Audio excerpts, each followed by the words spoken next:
সম্মানিত আল্লাহর বান্দারা, যিনাদেরকে আল্লাহ তাআলা আজকের এই জান্নাতের বাগানে কবুল করেছেন, খুশি না বেজার? আমি কিন্তু সবচাইতে দামি ডিগ্রি কথা বলেছি। সম্মানিত আল্লাহর কে বান্দা, জোরে বলেন কে? আপনারা কার বান্দা?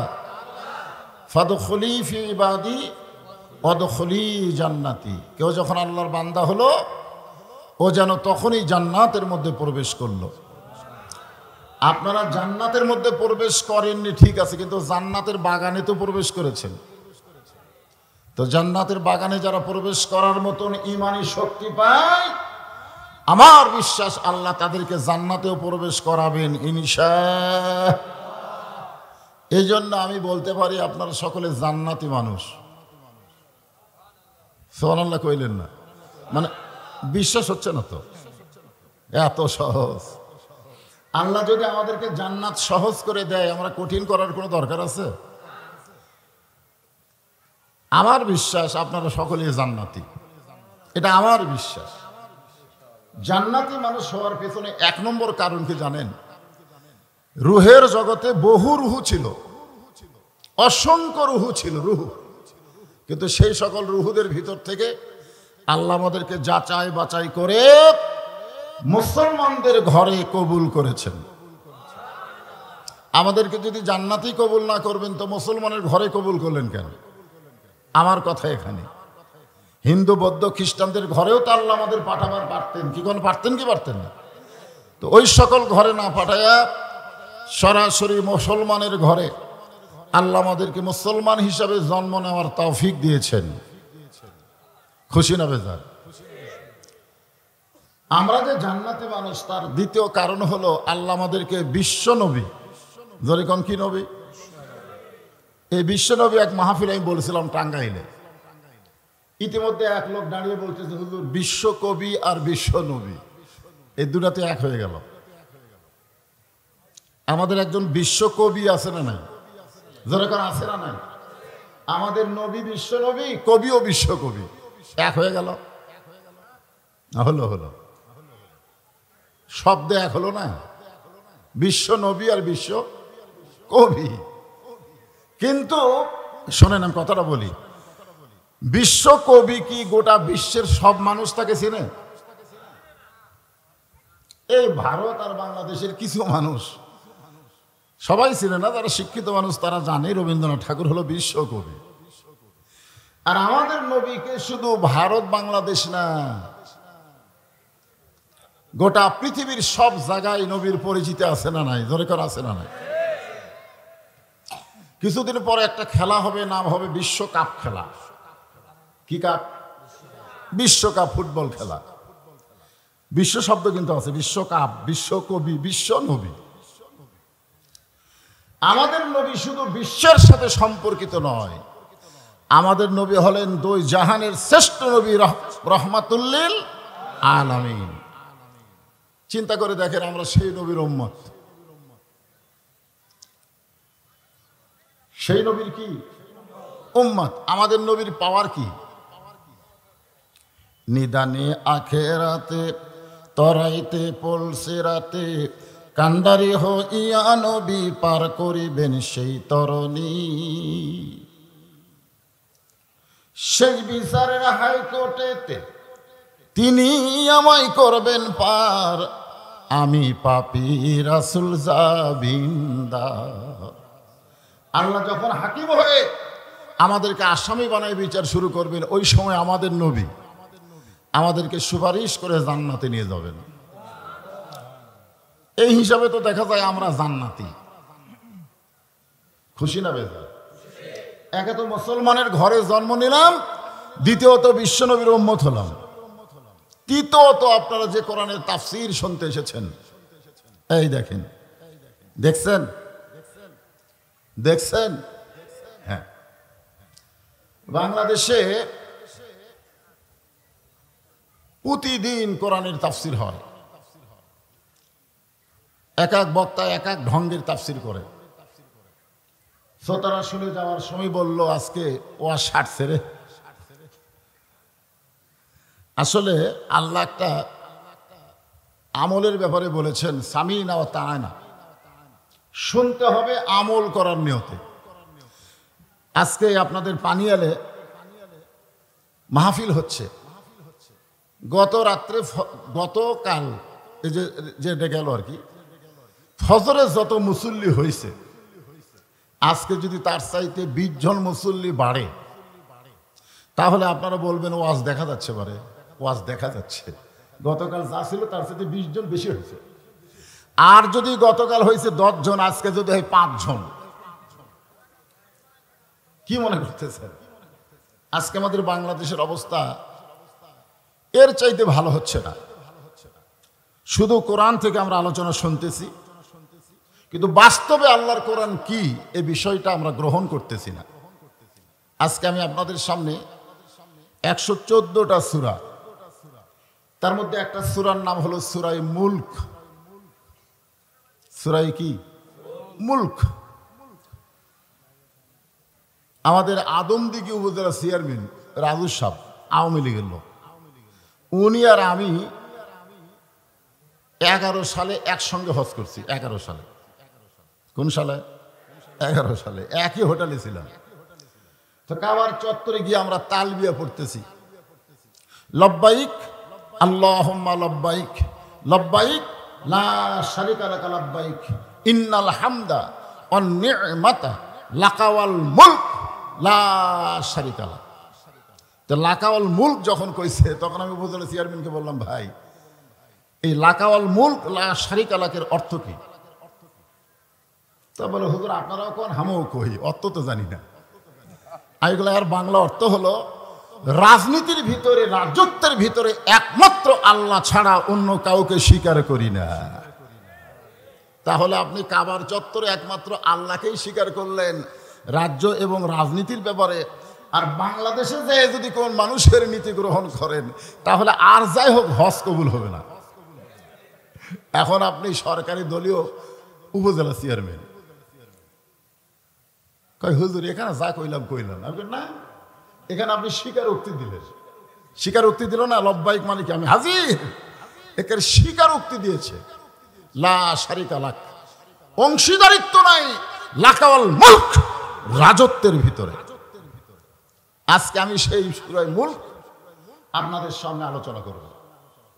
114টা সূরার ভিতরে সূরাটার নামই হলো মুলক। অনেকে বলে মোল্লার দৌড় মসজিদ পর্যন্ত।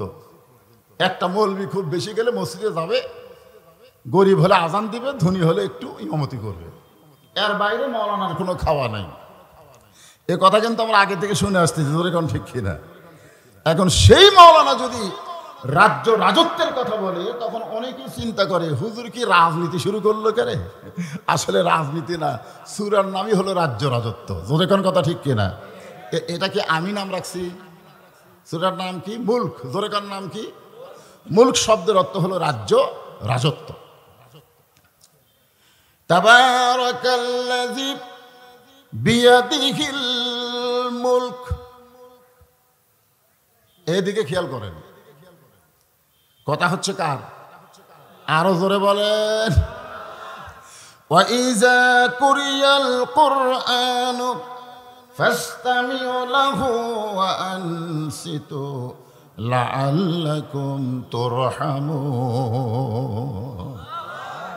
যখন কারি সাহেব কোরআন পড়বে, আল্লাহ বলতেছেন চুপ থাকো, চুপ চুপ শ্রবণ করো, চুপ থেকে শ্রবণ করো, তাহলে তোমরা বুঝতে পারবা।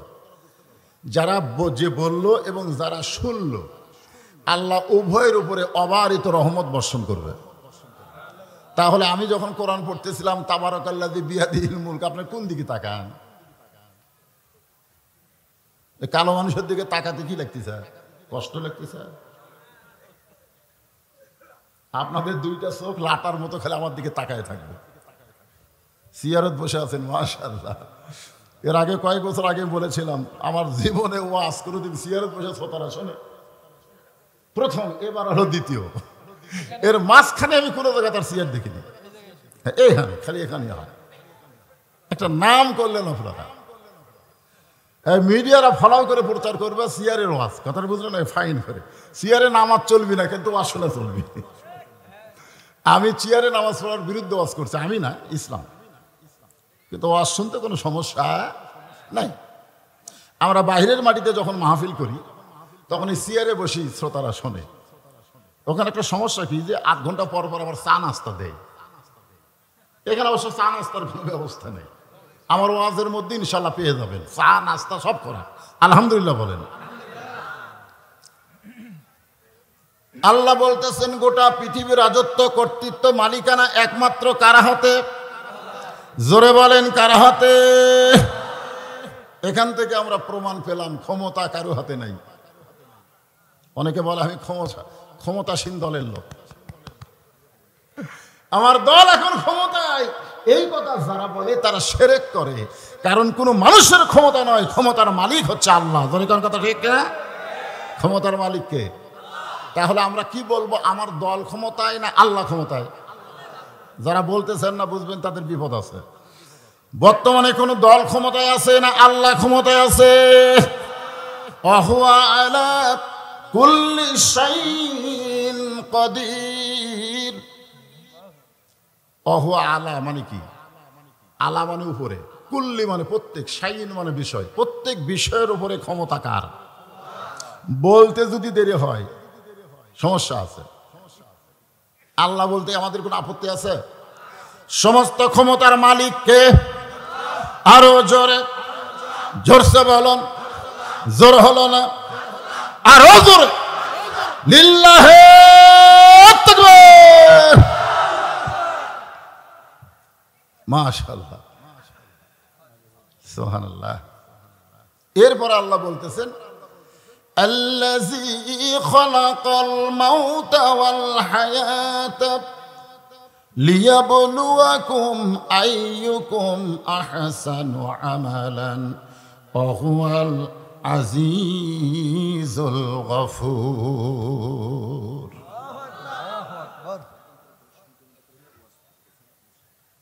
আল্লাজি মানে যিনি, ওই যে ওয়ালা কুল্লি শাইইন বললেন, ওই তিনি। যিনি মানে তিনি, তিনি কে?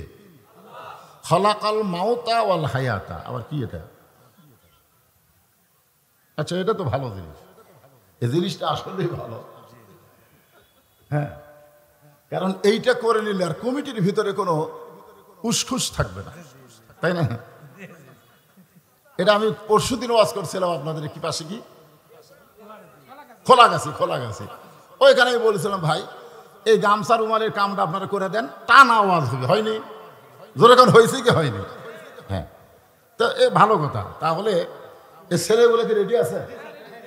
রেডি যদি থাকে একেবারে 5 মিনিটের মধ্যে কাজ করে ফেলো। সবার কাছে যাবেন আল্লাহর রাস্তে, যিনি আপনাদেরকে চেয়ারে বসার সুযোগ করে দিয়ে কোরআন শোনার একটা অভ্যর্থনা জানালেন, শুভেচ্ছা স্বাগতম জানালেন। সেই যুবকদেরকে ফাঁকি না দিয়ে যিনি যা পারবেন আল্লাহর রাস্তায় রুমাল গামছার মধ্যে দিয়ে দেবেন ইনশাআল্লাহ। ব্যাগ না রুমাল? ব্যাগের মধ্যে দিয়ে দেবেন। পকেট থেকে বার করেন, মেয়েদের মধ্যে আদায় হবে, মায়েরা আপনারাও দিবেন। পকেট থেকে বার করেন, শয়তান যেন ধোকা দিবার না পারে। হ্যাঁ, শয়তান যেন ধোকা দিবার না পারে। আপনি দেখবেন আপনার পকেটে 4টা লোট আছে। জোরে কোন কয়টা? 4টা লোট। একটা 100 টাকা, 50 টাকা, 20 টাকা, 10 টাকা। এই 4 লোটের মধ্যে আপনি কোনটা দিবেন? শয়তানের ধোকা হলো যে সবচাইতে ছোট নোটটা দাও, আর আল্লাহর চাহিদা হলো লান তানালুল বিররা হাত্তা তুনফিকু মিম্মা তুহিব্বুন। তুমি যেইটাকে সবচাইতে মহব্বত করো ওইটা আমাকে দাও। তাহলে 4 লোটের মধ্যে কোনটা মহব্বত করেন? 10 টাকা না 100 টাকা? কথা কোন 10 না 100? এখন আপনাকে বিবেকের উপর ছেড়ে দিলাম। এখন যেটা ব্যাগের মধ্যে দিবেন এটা জান্নাতের ব্যাংকে থাকবে, আর যেটা পকেটে রাখছেন এইটা হয়তো আপনি বাংলাদেশের ব্যাংকে জমা রাখতে পারেন। তো আমাদের কাছে বাংলাদেশের ব্যাংকের দাম বেশি না জান্নাতের ব্যাংকের দাম বেশি? এই জন্য সবাই পকেট থেকে বের করে বড় বড় নোটগুলো দিয়ে দেন। শুধু পায়খানে 10 টাকা মারেন না।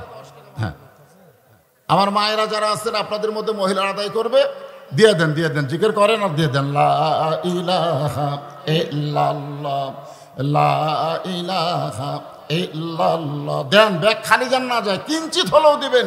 ব্যাগকে খালি ফিরাই দিবেন না। আপনাদের কাছে টাকা নাই, দিয়ে দেন, খালি দিয়েন না। মসজিদের সামনে যখন দান বাক্স দেওয়া হয় তখন অনেকে কি করে জানি, টাকা তো দেয় না, এই বাম হাত দিয়ে মারে খায়, চৌ করে 4-5 মুসল্লি পার হয়ে যায়। তো ফেরেশতাকে আল্লাহ তোমার ঘরে দান করার ব্যাপারে কেউ 10 টাকা কেউ 5 টাকা দেয়, কিন্তু এই ব্যাটা ঠেলা মারল কেন? কি দেখ না দেখ, অন্তত ভদ্র করে কৌটাটা সরে থাকা দরকার। দান বাক্স ভদ্র ভাই আরেকজনের মুখে আগে দাও, কিন্তু ঠেলা মারলো কেন?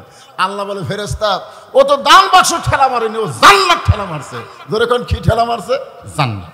তো আপনারা ব্যাগকে ফিরে দেওয়া মানে জান্নাত ফিরে দেওয়া। পকেটে থাকলে যা ইচ্ছা পারেন আপনি দিয়ে দেন ইনশাআল্লাহ।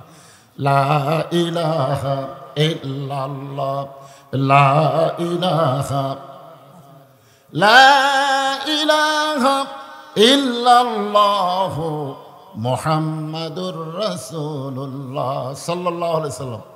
ওই ব্যাগ আলারা তারা কিন্তু টেজে আসবে না। টেজে আসবে? এই ব্যাগ লেখি টেজে আসবে? তো এখন এখানে আসবে না, তা আপনাদের অবস্থা কি? যাদের কাছে ব্যাগ আসবে না, না আমিও দেবো, আপনারা দেন, সবাই মিলে। আগে করে নিছে, করে নিছে বাবা না, সবার কাছ থেকে আদায় হয়নি, কিছু আদায় হয়েছে।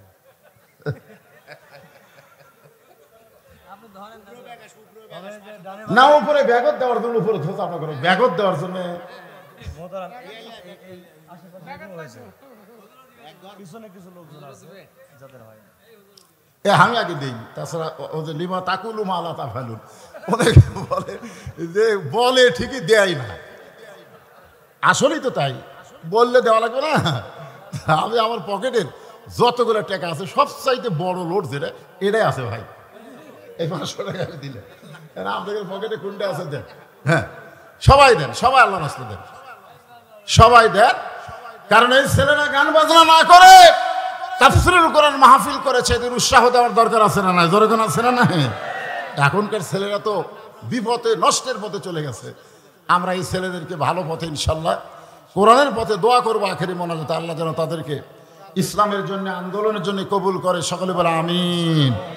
লা ইলাহা ইল্লাল্লাহ, লা ইলাহা, লা ইলাহা ইল্লাল্লাহ মুহাম্মাদুর রাসূলুল্লাহ সাল্লাল্লাহু আলাইহি ওয়াসাল্লাম। এখন কি আলোচনা শুরু করা যায়? গামছার আদায় শেষ, ব্যাগের আদায় শেষ। এই ব্যাগগুলো নিয়ে যেন অন্য সাইডে যায় না, টেজে আসো বাবা, আপনাকে লোক। আচ্ছা ঠিক আছে। এখন অধিকাংশ ছেলেরা আপনার এলাকার না, আমার এলাকার ইয়াবা খায়, গাঁজা খায়, ফেন্সিডিল খায়। এরকম একটা ব্যাগ পালে ওর যে কি মজা হবে বুঝলেন, টাকা তুলে মারবে তো। আসলে আমাদের এলাকার যুবকেরা এত নিশাগ্রস্ত হয়েছে। এখন আপনাকে এলাকার চেয়ারম্যান ভালো যাবে আছে, আছে আছে, এটা কি বাংলাদেশের বেড়াতে, বাংলাদেশের ভিতরে না? অবশ্যই আছে, কিন্তু হয়তো কম। এগুলো কে দিল বাজার এই টাকারে?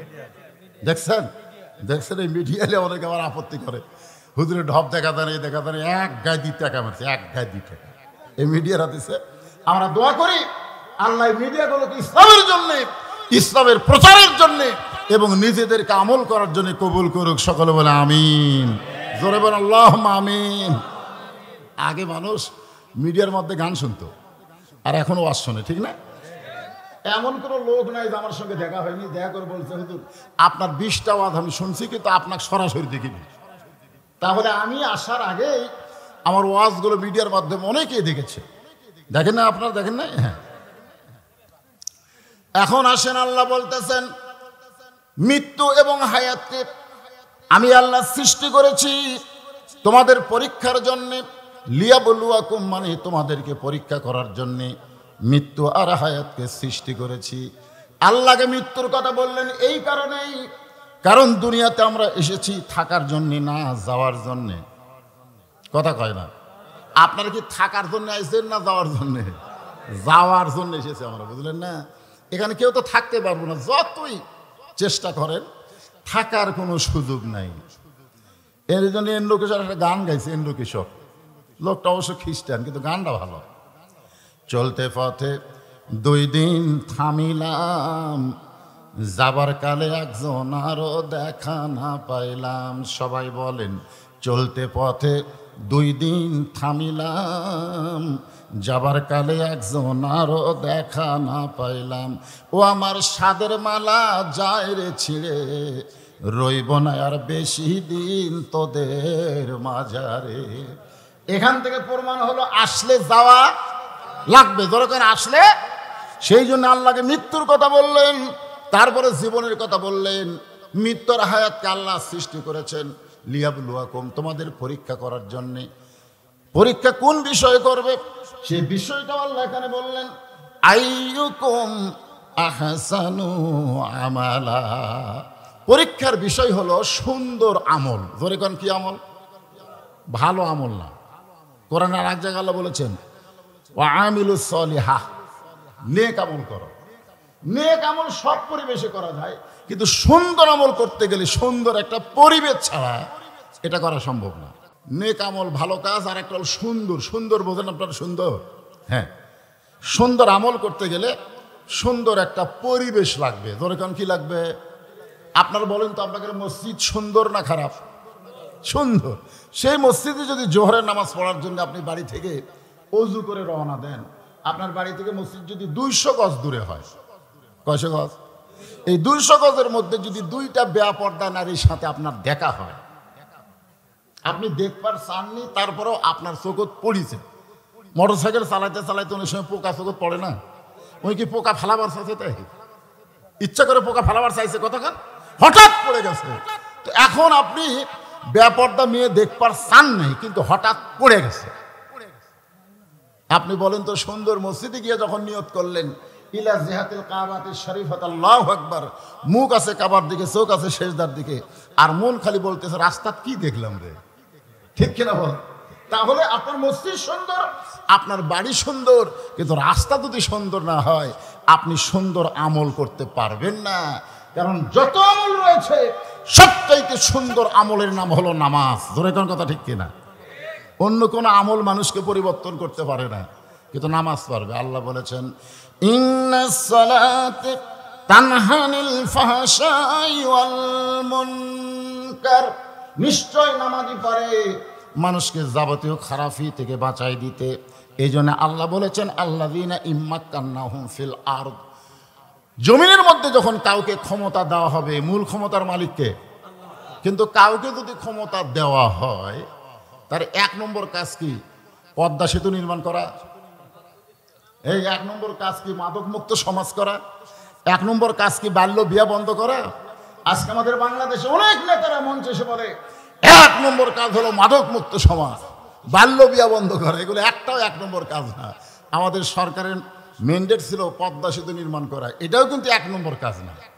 1 নম্বর কাজ হলো আকামুস সালাত, নামাজ কায়েম করা। জোরে কোন ঠিক? এখন সেই সুন্দর নামাজটা আপনার জন্য কি হয়ে গেল? অসুন্দর হয়ে গেল, রাস্তায় 2টা বেপরদা মেয়ে থাকার কারণে। এখন আপনার বলেন, যে 2টা মেয়ে রাস্তায় বেপরদা হয়ে ঘুরতেছে, ওইগুলোকে সাইজ করার জন্য আল্লাহর কোরআনের আইন আছে না নাই? যখন আছে না নাই, সে আইনটা কোথায়? আজকে নারীরা পোশাকের স্বাধীনতা চাচ্ছে। আজকে ঢাকা ভার্সিটি সবচাইতে দামি শিক্ষালয়, সেখানে মেয়েরা বগল কাটা অন্যা গায়ে দিয়ে বলতেছে পোশাকের স্বাধীনতা চাই। সাংবাদিক প্রশ্ন করতেছে এরকম পোশাক তো মেয়েরা পরে না। কয় আমাদের দাদি নানিরা পরছিল না? দাদি নানিরা পরছে। ও এখন ভার্সিটি দিকে সেই বগল কাটা একটা ওড়না দিয়ে পোশাকের স্বাধীনতা চাচ্ছে। যেখানে আল্লাহ আইন করেছেন অকরনা ফি বুয়ুতিকুন্না ওয়ালা তাবাররাজনা তাবাররুজাল জাহিলিয়াতিল উলা। রে মেয়েরা, তোমরা কোথায় থাকো? ঘরের ভিতরে। ধরে কোন বুয়ুতিকুন্না, ঘরের ভিতরে থাকো। যদি ঘর থেকে বাইরে যেতে চাও, তাহলে ঘরের পরিবেশ নিয়ে, হিজাব নিয়ে, পর্দা নিয়ে তোমরা রাস্তায় বের হও। রাস্তায় যদি মেয়েরা পর্দা নিয়ে বের হতো, তাহলে ওই মুসল্লির কি চোখত পড়তো? যদিও পড়তো, মনের মধ্যে ঢুকতো না। কার মতো মনে হতো? মানে কালো একটা বোরকা পরছে, কালো চশমা, কালো মুজা, কালো জুতে, দেখে মনে হতো এটা মানুষ না, এটা হলো পেতনি। আর পেতনি কোনোদিন মনের মধ্যে ঢোকে না। মনের মধ্যে ঢুকতে গেলে হুড়পুরি হওয়া লাগে। ধরে কোন কথা কন, যত খুল্লা হবে ততই মনের মধ্যে ঢুকবে। চোখের মধ্যে ঢুকতে পারে, কিন্তু মনের মধ্যে ঢুকতে গেলে পর্দানিশী নারীরা কোনোদিন পুরুষের মনের মধ্যে ঢোকে না। একটু মনোযোগ দিয়ে শুনবেন। তাহলে সুন্দর পরিবেশ যদি আমরা তৈরি করতে চাই, সুন্দর একটা সমাজ দরকার আছে না নাই? সুন্দর একটা সমাজ যদি আমরা গঠন করতে চাই, তাহলে সুন্দর একটা রাষ্ট্রের দরকার আছে না নাই?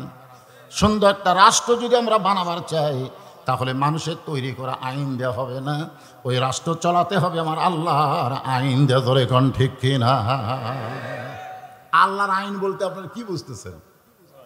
এই যে তাফসীরুল কোরআন মাহফিল, এই গোটা কোরআন কার আইন? এই কোরআন খালি তেলাওয়াতের জন্য, পড়ার জন্য প্রতি হক করে 10টা করে নেকির জন্য না। 10টা করে নেকি আপনি পাবেন। আপনাদের সবাই হাটে এক লোক 2 মণ আলু নিয়ে এসে বিক্রি করতে। এক খরিদ্দার বলতেছে ভাই আমার 2 মণই লাগবে। আলুওয়ালা বলতেছে মাশাআল্লাহ, তাহলে আমার 1 কেজি 2 কেজি বলা বেচা লাগলো না, 2 মণই নিয়ে যাও, একবারে 2 মণ নাও। তো খরিদ্দার বলতেছে মাপা দেন। আলুওয়ালা বলতেছে কম হবে না, বাড়ির আলু তো। খরিদ্দার বলতেছে না ভাই বিশ্বাস নেই, মাপা দাও। তো মাফ করে দেখে 2 মণ 2 সের হয়েছে।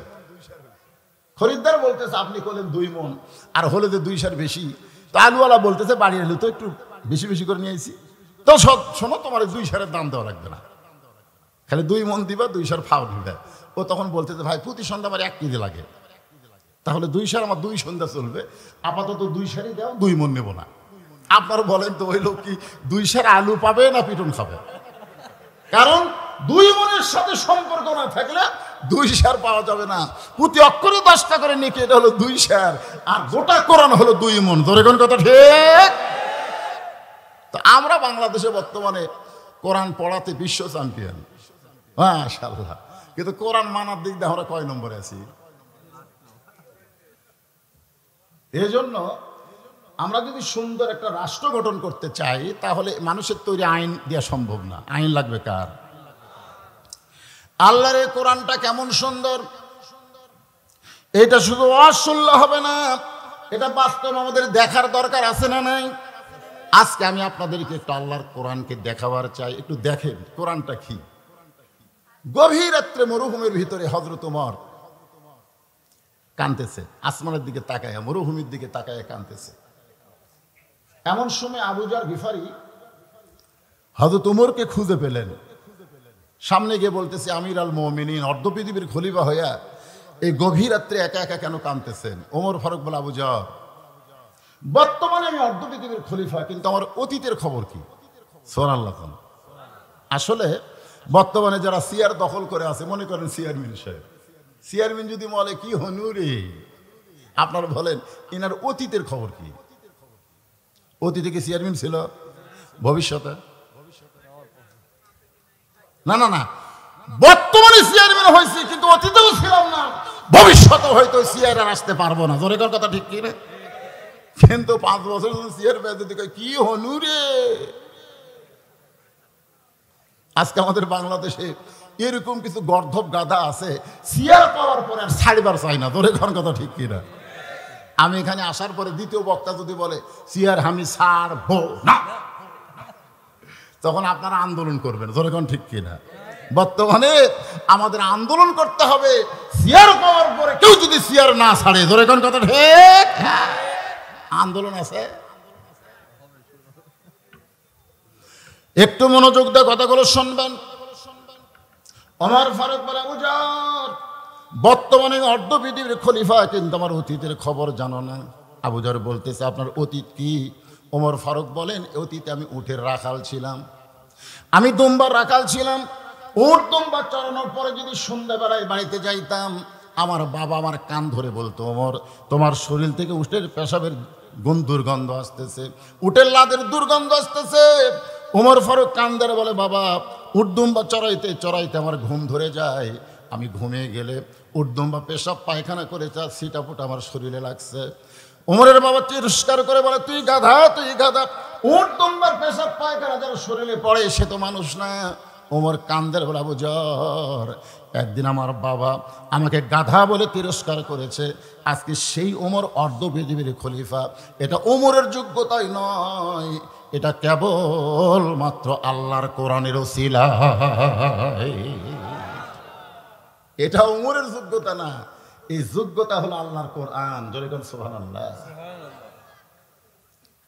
ওমর ফারুক একদিন মসজিদের মেম্বরে বসে চিন্তা করতেছে, আল্লাহ তোমার কোরআনের এত পাওয়ার, এত শক্তি, আমি একটু নিজের চোখে দেখতে চাই। কি চোখে? নিজের চোখে দেখতে চাই। কিভাবে দেখা যাবে? ওমর ফারুক ছদ্মবেশ ধারণ করে মদিনার অলি গলি ঘুরতেছেন শুধুমাত্র আল্লাহর কোরআনের পাওয়ার দেখার জন্য। সুবহানাল্লাহ বলেন। আমি মদিনায় গিয়ে এক দোকানে বললাম, ভাই আসল জয়তুনের তেল দেন। আসল, যেই বলছে আসল তেল দেন, দোকানদার আমার দিকে তাকালো কিছুক্ষণ। এই মাইকের সামনে এরকম হয়, এই ছেলে যেটা ছিল ওটা দাও। আমার দিকে শুধু হয়ে তাকায় বলেন, মানো কুল্লু হারাম, মানো। আমি চমকে গেলাম। দোকানদার শুধু বললো মামনু কুল্লু হারাম, কর্মচারী আমাকে ধাক্কা দিয়ে বের করে দিল। আমি চিন্তা করলাম আমার অপরাধ কি। পরে আমার বাংলাদেশে একজন ভাই বলল, যেখানে নকলি নাই সেখানে আসল চাইছেন কেন? যখন আপনি বলছেন আসল তেল দেন, তখন দোকানদার মনে করছে আপনি ভেজাল দেশের লোক, কারণ ভেজাল দেশের লোক না হলে তো আসল হবে না। চিন্তা করছেন, মদিনা চল আল্লাহর কোরআন দিয়ে, আসল আইন দিয়ে, যেখানে ভেজাল খুঁজে পাওয়া যায় না। আর বাংলাদেশে ভেজাল আইন থাকার কারণে আমরা আসলই খুঁজে পাই না। জোরে কোন কথা ঠিক কিনা? আসলেই তো কোরআনের পাওয়ার আছে। ওমর ফারুক মদিনার অলি গলি ঘুরতে গিয়ে হঠাৎ হযরত ওমর দেখতে পায় দুই পাহাড়ের মাঝখানে বিস্তীর্ণ মরুভূমি। ওই মরুভূমির মধ্যে একজন রাখাল উট আর দুম্বা চড়ায়। ওমর ফারুক আল্লাহর কোরআনকে দেখার জন্য রাখালকে সালাম দিলেন, আসসালামু আলাইকুম রাখাল ভাই, আমার পেটে ক্ষুধা লাগছে, আমি উটের এক পেয়ালা দুধ চাই। রাখাল মুচকি মুচকি হাসে। ওমর ফারুক বলে, রাখাল হাসতে তো কেন? বলে, হাসার কারণ হলো তুমি আমাকে সালাম দিয়েছো, উটের দুধ চাইছো, আমি সালামের উত্তর দিব না, উটের দুধও দিব না। ওমর ফারুক বলে, আমার অপরাধ কি? রাখাল বলতেছে, তোমার অপরাধ হলো তোমার পরিচয় দাও, পরিচয় দাও। ওমর ফারুক চিন্তায় পড়ে গেলেন। আল্লাহর কোরআনকে দেখার জন্য ছদ্মবেশ ধারণ করেছে, এখন যদি আমার পরিচয় দেই তাহলে গুমর তো ফাঁস হয়ে যাবে। আল্লাহর কোরআন বলে, ওমর রাখাল যখন তোমার পরিচয় চাইছে, তুমি আসল পরিচয় দাও। তোমার আসল পরিচয় হলো মিল্লাত আবিকুম ইব্রাহিম হুয়া সাম্মাকুমুল মুসলিমিন। তোমার জাতির পিতা ইব্রাহিম তোমার নাম রেখেছে মুসলমান, এটাই হলো তোমার পরিচয়। তাহলে আমাদের আসল পরিচয় কি? জোরে কন, সবাই বলেন, আমাদের আসল পরিচয় কি? আরো জোরে, জোরসে বলুন। জোর হলো না? এখানে ফেরেশতা আছে না নাই? ওরা কিন্তু খালি শুনতেছে। আল্লাহ লাফাস খেন ফেরেশতাকে, আল্লাহ এই যে মুসলমান মুসলমান জিকির করতেছে, ওই মাগরিবও পড়েনি, এসব পড়েনি। তোমার রাসূল বলেছে, লা সালাতা লা ঈমানা বাইনাল আবদি ওয়াল কুফরি তারকুস সালাত। বান্দা কাফেরের মধ্যে পৃথক করার জিনিসটা হলো নামাজ। যারা নামাজ পড়ে না এরা মুসলমান কেমনে হয়? তখন ফেরেশতা বলতেছে, আল্লাহ বলতে, সাক্ষী থাক, সাক্ষী থাক, যারা মুসলমান মুসলমান জিকির করতেছে, ফজর থেকে বাকি জীবনে একটা ওয়াক্ত নামাজ যদি বাদ না দেয়, আমি আল্লাহ তাদের মুসলমান হিসাবে কবুল করে নিলাম। এখন কারা কারা মাগরিবে সব পড়েননি, আপনারা নিজের বিবেককে প্রশ্ন করেন। যারা পড়েননি না, যদি না পড়ে থাকে আর ফজর আগে যদি পড়েন, ভাই দুনিয়ার সমস্ত মৌলবি আপনার জানাজায় শামিল হলেও আপনি জান্নাতে যাবার পারবেন না। আর ঈশার নামাজ পড়ে যদি ফজর আগে মারা যান, একটা মানুষ আপনার জানাজা না করলো, ওই নামাজের ওসিলায় আল্লাহ আপনাকে জান্নাত দিয়ে দিবে। ওমর ফারুক বললেন, রাখাল আমার পরিচয় যখন জানতে চাচ্ছ, আমার পরিচয় হলো আমি একজন মুসলমান। রাখাল মুচকি মুচকি হাসে। ওমর ফারুক বলে, আবার হাসো কেন? বলে, হাসার কারণ হলো আসল না নকল। আপনি যে মুসলমান দাবি করলেন, এটা আসল না নকল? ওমর ফারুক বলে, রাখাল মুসলমান তো মুসলমানই, এর মধ্যে আসল নকল কি? রাখাল বলতেছে, আসল মুসলমান যারা হবে তারা চাওয়ার ব্যাপারে সতর্ক থাকবে। আসল মুসলমান দরকার হলে ফাঁসির মঞ্চে যাবে, কিন্তু রাষ্ট্রপতির কাছে বাঁচার দরখাস্ত লিখবে না। দরকার কথা ঠিক না? আসল মুসলমান কিন্তু এই সাওয়ার ব্যাপারে সতর্ক। আসল মুসলমান বোঝেন আপনারা? আজকে আমাদের বাংলাদেশে কিন্তু ভেজাল মুসলমান। আমার দয়াল বাবার দরবারেতে কেউ ফিরে না। আচ্ছা আপনার বলেন তো এটা কি তাওহীদ না শিরক? জবান খুলে বলতে হবে তাওহীদ না শিরক? এই যে দয়াল বাবার, এই বাবার জায়গা খেলে আল্লাহ বসালি জিকির ঠিক।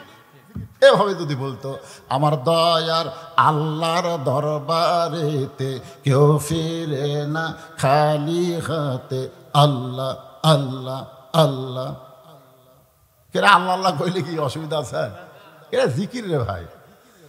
এখন খেয়াল করেন, রাখাল বলতে পথিক তুমি যদি আসল মুসলমান হও তাহলে তুমি দুধ চাইছো কার কাছে? ওমর ফারুকের চোখ দিয়ে পানি আসতেছে। আল্লাহ তোমার কোরআনের এতই পাওয়ার, তোমার কোরআন যখন সমাজের মধ্যে চালু থাকবে, ওমর যদি ভুল করে একটা রাখাল পর্যন্ত তার ভুল ধরতে পারবে। আজকে মসজিদের মধ্যে আল্লাহর কোরআন চালু আছে না নাই? যখন আছে না নাই? হ্যাঁ, আমি নিজের চোখে দেখছি। ডান পাশে আওয়ামী লীগ, বাম পাশে বিএনপি, মাঝখানে জামাত ইসলাম। আওয়ামী লীগ আর বিএনপি খালি দরজার দিকে তাকাচ্ছে। জামাত ইসলাম বলে ভাই কি জন্য তাকাও? বলে নামাজ পড়াবি কে রে? আওয়ামী লীগ বলতেছে আমি জীবনে নামাজ পড়াইনি ভাই। বিএনপি বলতেছে আমার অবস্থা তাই। জামাত বলতেছে মাঝে মধ্যে আমি পড়াই। তখন আওয়ামী লীগ বলতেছে এই তাহলে তুই সামনে যা, এই বিএনপি তুই আকামত দে। ফেরেশতা খায় আল্লাহ কি দেখতেছি, যুদ্ধ অপরাধী ইমাম হোসেন আর স্বাধীনতা স্থপতি বিএনপিকে ঘোষককে বলতেছে আকামত দে। আল্লাহ বলতেছে এটা আমার ঘর রে, এর মধ্যে কোনো রাজনীতি চলবি না, তিন দল এক কাতার হয়ে নামাজ পড়বি। ধরে কোন কথা ঠিক কিনা? আজও বাংলাদেশে দাওরা বাস, টাইটেল বাস ইমাম যদি আসরের 4 রাকাত নামাজে বসে যায়, 4 রাকাতে অটো ভ্যান চালক আল্লাহু আকবার বলে লোকমা দেয়। ধরে কোন কথা ঠিক কিনা? 4 রাকাতে 3 রাকাতে যদি ইমাম বসে, ভ্যানওয়ালা বসে থাকবি? আল্লাহু আকবার লোকমা দিবি। তার মানে এখানে মানুষের স্বৈরাচারী কোনো চলবে না, আইন চলবে কার? আসরের ফরজ কয় রাকাত? 3 রাকাতে বসিস করে হুজুর। আল্লাহু আকবার। এখন ইমাম যদি মনে মনে কয় এতদিন 4 রাকাতই পড়াছি, আজকে আর 3 রাকাতই বসে থাকবো, ওট মো না, মানে স্বৈরাচারী। ধরে কর কি চারি? ওট মো না। আপনার বলেন তো মসজিদের সমস্ত মুসল্লি ভ্যানালোর পক্ষে হবে না হুজুরের পক্ষে হবে? কারণ মসজিদে আইন চলে কার? আল্লাহ। আজকে মসজিদ যেমন আল্লাহর আইন চলতেছে, কারণ বাংলাদেশের সব মুসলমান বিশ্বাস করে মসজিদ আল্লাহর ঘর। যেদিন থেকে বাংলার মুসলমান বলবে শুধু মসজিদ আল্লাহর না, গোটা বাংলাদেশও আল্লাহর, সেদিন থেকে মসজিদের আইন বাংলাদেশে চালু হয়ে যাবে। আপনারা গোটা গ্রামের লোক বলেন না মসজিদ কার? আর বাংলাদেশ? না না, বাংলাদেশ আল্লাহর হলে চারিদিকে চাই আওয়াজ করা লাগে। আমরা বক্তারা আওয়াজ করে আগে চারিদিকে তাকা। রাস্তা ধারে মাহফিল হলে একটু টেনশন হয়, যদি পুলিশের গাড়ি আসে বোঝেন না, চারিদিকে তাকান লাগে। কেন তাকান লাগবে? কেন তাকান লাগবে?